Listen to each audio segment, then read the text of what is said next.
Good morning, everybody. Orange J here with another Etheria restart video, and today I'm going to do the ultimate new player guide for Etheria restart. So whether you're just getting to this game and finding this video or starting a new account, this is how you should play the game as a new player, and especially as a free-to-play player, which this account you see right here is. I am at the end of day 2 on this account.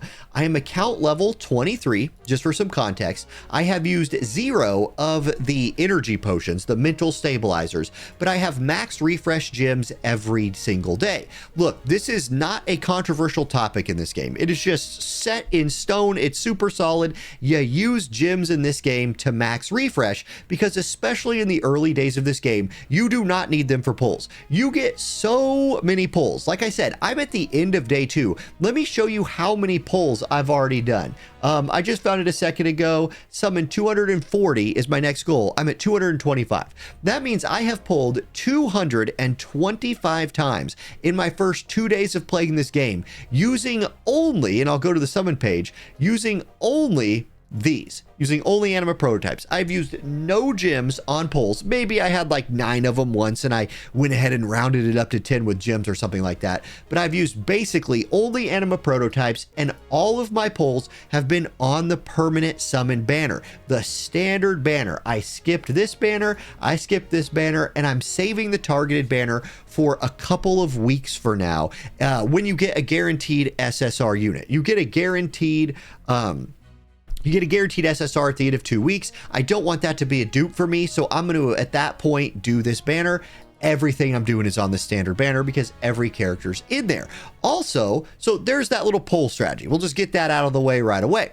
Now, with the characters, you do get Lian as your first SSR. She's a guaranteed pull, and I do suggest investing into her early. She's really good at helping you clear early content for her first few days, and there is a mission in her. She has a little missions page herself, and you get to progress this page, you have to level up her skills. Now, to level up skills, it takes perfect lattices. These are the rarest thing in the game, like bar none, the rarest thing in the game. And when we talk about shops here in a little bit, I'm going to talk to you about like what you should prioritize in shops as a new player. These perfect lattices are priority 1. At the end of day 2, I have seen 2 of them, and I have thrown both of them into Lian to progress that mission. Now, many people will have characters better than Lian, or characters they want to invest into other than her, and that's fine. But I definitely suggest that, especially as a free-to-play player, you make sure you are pushing your Hyperlink Charter, and you must level her skills up twice in order to do that. So I would just keep investing into her until you're like, at least past this point. You don't need to level up a 3rd skill. You do need to keep leveling up her character level and so on. Then what you can do is there's an event you get for the first 7 days of playing the game called Animus Reconfigure. If after like 7 days you don't find yourself wanting to use Lian anymore, you can come in here, slap her in there, and it'll give you all of the stuff you've invested into her back, which is wonderful. But I do suggest that you make sure not to mess that up. Like, you just don't get enough lattices in the first 7 days to like completely whiff on that and then catch up later. So don't mess that up. Now, what are you going to actually be doing in your first few days of playing this game? Number 1 thing is going to be pushing the main story. Anytime you have main quest available, you should do it. You can see right now I'm locked out of the main quest until I'm account level 27, which will be pretty far into my day 3. But I'm through chapter 8 in day 2. There's a lot of rewards in here. Clearing this unlocks a lot of content in the game. Whenever you have this available, you should be pushing it. But while you're pushing that, you should be background farming as well. This game has a really great background farming feature. And so here's what I background farmed in the order that I did it. The first thing you're going to unlock is Grim Pursuit. Grim Pursuit is what drops your shells, which are essentially the weapons in this game. And you're going to unlock Jocks here straight away. You will get, and here, I'll get my face out of the way so you can actually see what I'm talking about. You'll get access to Jocks normal almost immediately, and I immediately background farmed this a bunch. Then you unlock Jocks hard pretty soon, and I immediately did a round of background farming on this while I was pushing other content in the game. While doing that, I secured myself my first bit of leveled up shells for my account. Let me show you what I'm talking about. Red Comet, and Scorpion Queen both drop from Jacques. Now, I only leveled these to 10, and that's as far as I would suggest leveling these things. But the Red Comet is a pretty decent little DPS shell to throw on your damage dealing characters and let them kind of help carry you through that early game. And then Scorpion Queen gives a nice little heal to any character after on their second turn. They'll pop a heal that like heals them and the lowest HP member on your team. This is big. Like, these are big time heals for that first day of the game. So get some of these shells, level them up to level 10, which will also complete a few like missions for you and stuff like that. Then you will move in to your purple shells after that. You will very soon unlock Shadowrunner. Shadowrunner, normal doesn't really drop much for you, so just kind of clear that. You don't need to worry about Shadowrunner normal, but do a round or two of farming Shadowrunner hard in the background as soon as you can. Unbridled Science is very worth having at least one leveled up copy of. Then at that point, well, you'll eventually unlock Apate. When you unlock Apate, all of these shells are pretty decent, so you're going to background farm this quite a bit as you're kind of progressing in the game, as you're trying to level up your account. Now, you are going to hit some times where you're at some awkward stages, and it takes a minute to even unlock module drops, but as you unlock module drops, float over here and farm these until you can get some sets of your gear.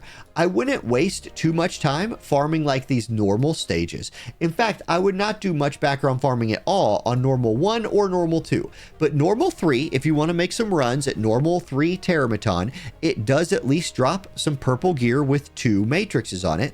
Those are usable. You can use those for a little bit. If Doki Doki is kind of an easier thing for you to farm, hey, get yourself to normal 3 Doki Doki, start working on your speed gear, get some defense gear if you have a character that scales off of defense, something like that. Let me get my face off the screen.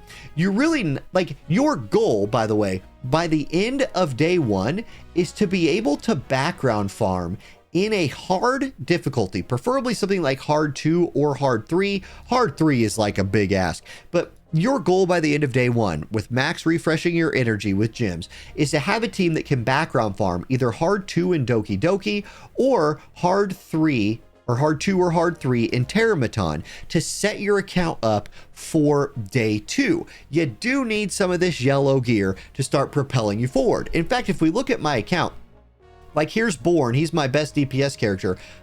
All of his gear is currently yellow stuff. So like this is stuff that I was beginning to farm at the end of day 1, and I kept farming on day 2. By the end of day 2, I'll give you an update on where I am on these things. Again, get my face off the screen. I've currently cleared hard 3, and I can farm hard 3 on Teramaton. I can farm hard 3 on Doki Doki. Nightmare does not unlock until account level 25, which if you're not using your stamina pots to refresh, you won't be there until day 3. And I recommend saving your stamina pots because the devs did just confirm that we are going to have double drop days on like a recycling rotation, maybe like once a month or something like that. We don't know for sure, but save your stamina refreshes like the pots until those come around so you can farm character EXP, level up materials, something like that. Now, in between bouncing back and forth by farming a few shells in Teramaton and Doki Doki and making sure you're farming a little bit of modules and gear in Teramaton and Doki Doki and getting your shells from Grim Pursuit. By the way, here's like my shell sets from Grim Pursuit. Something like this, right? Get yourself a nice mix of these purple shells, level them to 30. You got to level up some shells in this game so you can farm, so you can get better shells later. Like, in between those, you're going to hit some moments where like your account just isn't high enough to go on to the next stage and you feel like you got some shells and you got some modules. You don't really want to waste energy. Hit this. Go into investigation and background farm some character experience. You can push character experience very far. You can see all of the levels I've already like cleared just by the end of day 2. In the early game, and I actually ran out of energy before I could finish this today, there's a lot of value in farming like investigation 16 or investigation 13 or investigation 10. I believe this might be like one of the first ones where you need to come farm it because your characters, especially your SR characters, when you first get them, are at 3 stars. It does not take very much experience to upgrade a 3-star character to a 4-star character. And if it's a character that you're like using all of the time, you know, your character, and everybody's accounts can be different, but like your Krakens, your Kazuyo the Reveries, your Valerians, your Greys, you need to get these people to 4 stars. So farming that experience gets your characters kind of leveled up a little bit, and your main 2 carries, especially if you have 2 SSR carries, I suggest within the first couple of days, getting them to 5 stars. That's where I would kind of like pump the brakes on the first couple of days. Have maybe 2 SSRs, like your best 2 at that 5-star level, and then have a nice gathering of 4-star other characters to back you up. You can see I have 1, 2, 3, 4, 5 4-star characters and 2 5-star characters at the end of day 2. That should be kind of something that you should shoot for as well. And the reason you want to have 2 of these is because Lian, really good for farming Terramaton, really bad at farming Doki Doki. Born, not the greatest at farming Terramaton because he's got that elemental disadvantage, but pretty dang good at farming Doki Doki. So I'm like really leaning into them. And if I happen to pull somebody that power creeps them in the first 7 days, I can reset them and put their materials into another DPS character. Like for example, I've pulled Hoyon, who I don't know that I'll invest into because she's more of a PvP character, but I have Chiata, who I think is like end game, long term, a better farmer, a better carry than Born. Now I'm already invested into Born. He's doing really good right now, but if the end of day 7, if he starts falling off, pow, I can go throw that into Chiata, and I'll get a lot more pulls in between now and day 7, so I don't have to make that decision right now, which is important. Now, a couple other things that I wrote down. You're going to get a 4-star selector box from completing things in your Hyperlink Charter or from a mission somewhere. I think it might be from the 7-day commission event. Somewhere around here somewhere, you get a 4-star selector box in your first 2 days. I don't remember exactly where it's from. You have some choices in there. I highly recommend to make sure that you have Kazuyo the Reverie. If you have not already pulled her yet, I would select her from that box. There's only 3 characters in there. It's her, and it's Turandot, and it's one other character. This chick is massively important for your game. She's great at farming Doki Doki. She's a great PvP character later. I think it's very important for your account that you make sure you get her either from that box, or if you pulled her already by accident, you know, from the regular banner, that's fine. Pick whoever you want from that box or pick up a dupe of her, but dupes in this game do kind of feel bad. If you're re-rolling, I'd re-roll for Lily. I just happened to hit her on day 1 and instantly started using her. She's great. Okay, if you're ever like wondering what should you be like manually playing at this time, because say you got background farm running for like Terramaton modules, but you're like, hey, but I could still be like actively playing in some other part of the game. Come in here and start looking at your Hyperlink Charter. This is going to point you in directions like shell tuning, for example. Any unique shell carries 2 purple tier passive effects. That's something I could start working on, and if I get that done, I get these rewards and open up the next page. Still, that's not something I need to go be farming. What about here? Deploy Lian to defeat Nightmare 1 or above Terramaton 10 times. Can't do that yet. Can't unlock Terramaton Nightmare till tomorrow, so I'm basically just done with this page till then. Great, let's go here. It says fully equip 1 SSR Animus with 12 epic modules. Aha, that's something I can go do. And not only that, when I do that, the rewards, I get a perfect lattice. The greatest item in this game. So I really need to make sure I do that. In fact, I can go do that right now, and maybe I will when I'm done recording this video. Module modification. What does it want me to do here? This will just point you in directions. These are this is designed. This little page, these pages right here are designed to help you, guide you through the first 5, 6, 7 days, 2 weeks, however long it takes you of the game if you are lost. So refer to those if you need to. Now, I wrote down a whole bunch of other things. All right. Your beginning gear sets. So look, at the beginning of the game when you're farming, like your module sets, look for like Onslaught for your DPS characters, look for Wellspring or Speed for your support characters. Most of the healers in this game, in fact, all of them outside of Dorothy here, scale off of HP. So Wellspring and Cure are very, very good for them. For your DPS characters in the early game, Onslaught pieces, and like honestly guys, attack percent is really value, or like a flat attack or attack percent, really good early in the game, especially on a character like Born who like can't crit. But you know, you can also go for like a crit rate attack build if that's something you want to do, especially if you're using Gray for his like crit rate buff.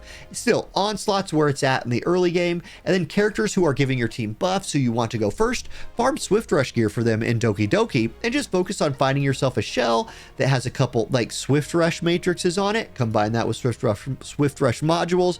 Boom, now my Lily goes first in all of the fights. Boost my board up there, he AoEs, and we kind of wombo combo stuff down. That's a really overpowered like building strat early on.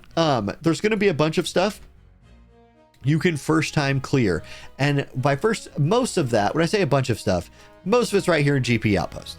GP Outpost is a big deal on your first day. Like while you're background farming and you're like not to the level that you need to be at yet, come in here and just start pushing through these GP Outpost levels, because one area that you can catch a lot of power for your animuses. And you know, here's something that might not be talked about enough. Prowess levels are huge. Like maybe the greatest boost to a character's power is leveling up their prowesses. Now, it takes lattices to level these up at certain breakpoints. Like you can see for Born Skill 3, I would need 1, 2, 3, 4 perfect lattices to take this all the way to skill rank 4, which would reduce the cooldown by 1, which would be awesome. Like that would be great. Still, I have 0 perfect lattices, so I can't really do that. But you can take every character all the way to where you just need the first perfect lattice without any lattice investment. So coming through here and like getting these little level ups is a nice little boost to your characters. With support characters, at this point in the game, you might not care too much about their attack. So if you're not feeling like farming anymore like Disorder Imprints and you don't want to level your Lily's attack, that's fine, skip it. But Lily does need to survive, so getting her some defense, getting her some more HP, that's a big deal. Now, when it comes to lattices for your SR characters, they only require purple lattices. And you can see that at the end of day 2, I have 8 of these. It takes 4 lattices to max out a skill. The first skill I will max out is my Valerian's skill 3, because it will allow her to lead off the fight by using her skill 3. Problem is, I don't have enough of these yet. Like I just got to the point in the game where I can farm yellow ones, and because I'm free to play, I don't have enough of these like boxes to select enough to get her all the way there. But very soon I will have enough where I can like convert these up the ladder. That'll be the first one I invest in. Another good character to invest in early is Gray, especially if you're using him as like one of your DPS characters. The thing to be careful with him is if you're going to max his skill 3, you have to also max his skill 2, and vice versa, because this character will go skill 2, skill 3, skill 2, skill 3. Unless you desync the cooldowns because you like leveled one of them up all the way and reduce the cooldown, that messes up his kit a lot. So anyway, whatever like SR characters that you're really using, feel free at the back, maybe by the end of day 2, you have a feel for what characters you like, you know what's good. Valerian is just OP, so she's like the first one I'm going to be like, boom, throwing lattices into, and you only need to do her skill 3.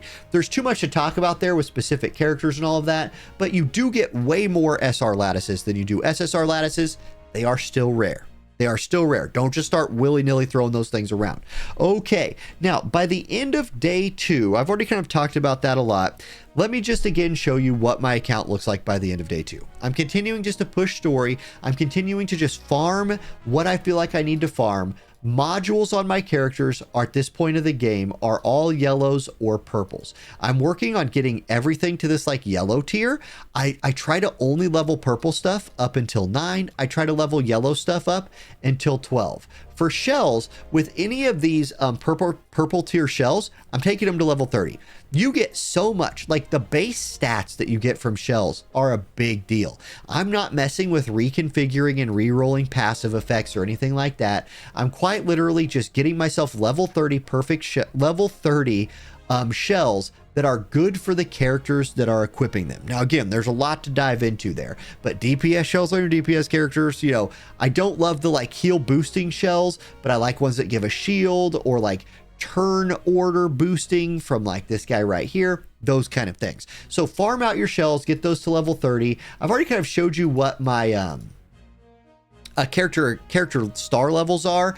That's pretty good for the end of day 2. Again, just kind of going through my sets right here, showing that off. One thing I want to mention in your first couple of days is make sure you start hitting arena.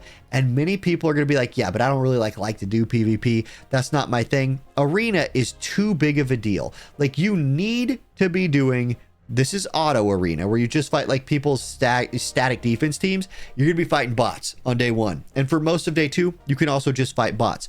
I actually max refreshed my tickets on day 2 because my day 2 was a Sunday and I wanted to get the most I could get out of this week before it reset. And I was able to go into the shop. I have 2570. I went ahead and bought like the poles, some leveling materials, and the purple lattice, and the shop resets in 6 hours. Next week, I'll have no problem getting the perfect lattice, the evolution lattice out of there. You can also start doing Summit Arena. Summit Arena is a little bit more punishing because it's like real-time PvP, and like you're playing against real people. Some of them are pretty leveled up, but your main goal here, go ahead and start collecting some of this stuff as soon as you can. If you get to the point where you're just getting smashed, yeah, go do something else. That's fine. But you really, every time this refreshes, and you can see I have 17 days. That's why I'm not stressing about it too much right now. Every time that this shop refreshes, you need to make sure that you got all of these perfect lattice fragments.